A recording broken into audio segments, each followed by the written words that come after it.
مجھے اور آپ کو بڑی سہولت سے ایمان نصیب ہوا، مشقت سہنی نہیں پڑی، پریشانیوں کا سامنا کرنا نہیں پڑا، بڑی پیار سے اسلام نصیب ہوا۔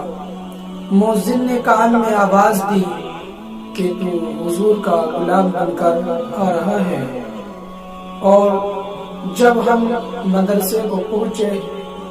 تو وہاں سے تعلیم لے کر جب گھر کی طرف واپس ہوئے تو ماں باپ خوش ہوئے،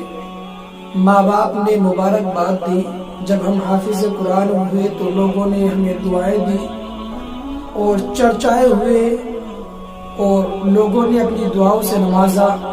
اور جب حج کے لیے گئے تو لوگوں نے دعائیں دی، اور جب حج سے واپس ہوئے تو پھر لوگ خوش ہوئے۔ لیکن وہ اب سے 1400 سال پہلے ایسا وقت تھا کہ جب کوئی اسلام لاتا تو اس کا سوشل بائیکاٹ کر دیا جاتا، اس کو قید خانوں میں قید کر دیا جاتا، اس پر کوڑوں کی بوچھار کی جاتی، اس کے جسم کو زخمی کیا جاتا، اسے طرح طرح کی پریشانی میں مبتلا کیا جاتا۔ جو ظلم ہوتا تھا وہ بڑی سختی کے ساتھ وہ لوگ پیش آتے تھے۔ پیارے آقا صلی اللہ علیہ وسلم کے پیارے دیوانوں، میرے آقا راستے سے گزر رہے ہیں کہ ابو جہل نے دیکھا محمد عربی صلی اللہ علیہ وسلم راستے سے گزر رہے ہیں، تو اس کو کیا شرارت سوچی کہ اس نے دیکھا کہ ایک نوکیلا پتھر پڑا ہوا ہے، اور اس کو اٹھایا اور نبی کے جسم مبارک پر پھینک دیا۔ پتھر کا پھینکنا تھا کہ آپ کا جسم سے خون بہنے لگا، اور وہ جب خون بہنے لگا تو آپ اس کی شدت جب درد کی زیادہ بڑھی تو آپ چل دیے کہ کوئی الجھاؤ پیدا نہ ہو، کوئی لڑائی نہ ہو، آپ خاموشی کے ساتھ چلے گئے۔ پیارے آقا صلی اللہ علیہ وسلم کے پیارے دیوانوں، حضرت حمزہ ابن عبد المطلب کو شکار کھیلنے کا بڑا شوق تھا، اور وہ شکار کھیل کر واپس آ رہے تھے تو دو لونڈی آپس میں غلام تھی، وہ آپس میں باتیں کر رہی تھی کہ دیکھو کتنا بن کر چل رہا ہے، اگر اس کو معلوم ہوتا کہ اس کے بھتیجے محمد کو زخمی کر دیا ہے تو یہ کبھی بناوٹ میں نہ چلتا۔ جب آپ نے سنا، حضرت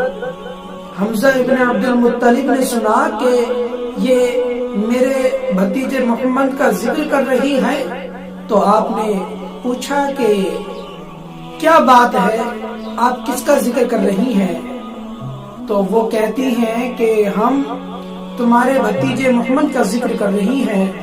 ابو جہل نے تمہارے بھتیجے محمد کو زخمی کر دیا ہے۔ تب آپ نے اتنا سنا تو آپ ابو جہل کے قریب گئے، آپ اس وقت ایمان نہیں لائے تھے، تو آپ کے ہاتھ میں جو کمان تھی وہ اٹھائی اور ابو جہل کے سر میں ماری۔ جب سر پر ماری تو فوراً اس کے حواری کھڑے ہو گئے۔ جب حواری کھڑے ہوئے تو فوراً ابو جہل بڑا کہیں شخص تھا، وہ سمجھ گیا کہ ابھی یہ اکیلا ہے، اور اگر ہم ابھی جنگ شروع کر دے تو اور ادھر سے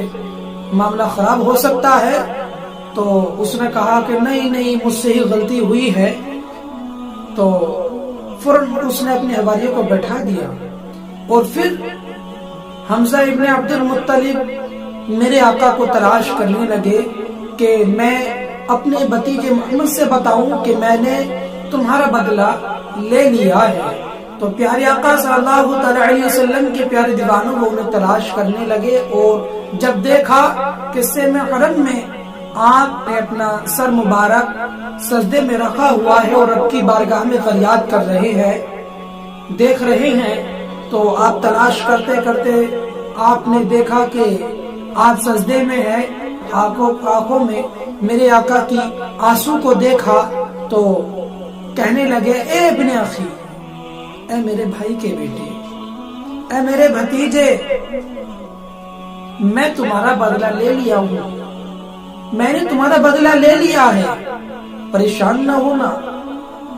لیکن آپ کو جواب نہیں دیتے۔ پھر کہا کہ اے میرے بھتیجے، میں نے ابو جہل سے تمہارا بدلہ لے لیا ہے، پھر بھی آپ نے کوئی جواب نہیں دیا۔ کہا کہ بیٹے، اے میرے بھتیجے، میں نے تمہارا بدلہ لے لیا ہے، تو میرے آقا نے فرمایا کہ چاچا، مجھے اس کی کوئی خوشی نہیں ہوئی۔ تو حمزہ ابن عبد المطلب کہتے ہیں کہ میں نے بدلہ لے لیا ہے، جو اتنا بڑا سورما ہے، اتنا بڑا بادشاہ ہے، میں نے اس سے تمہارا بدلہ لے لیا ہے، لیکن بھتیجے تمہیں کوئی خوشی نہیں ہوئی، کیا بات ہے؟ تو میرے آقا نے فرمایا کہ چچا، مجھے اس کی کوئی خوشی نہیں ہوئی، میں اس سے خوش نہیں ہوں۔ تو کہتے ہیں کہ آپ کیسے خوش ہوتے ہیں؟ تو میرے آقا نے فرمایا کہ جس رب کو میں مانتا ہوں تم بھی اس رب کو مانو۔ کہا ایسی بات ہے؟ کہا ایسی بات ہے؟ کہا تو ٹھیک ہے، پھر مجھے کلمہ پڑھائے اور اسلام میں داخل کر دے۔ سبحان اللہ، میرے آقا نے کلمہ پڑھایا اور اسلام میں داخل کر دیا۔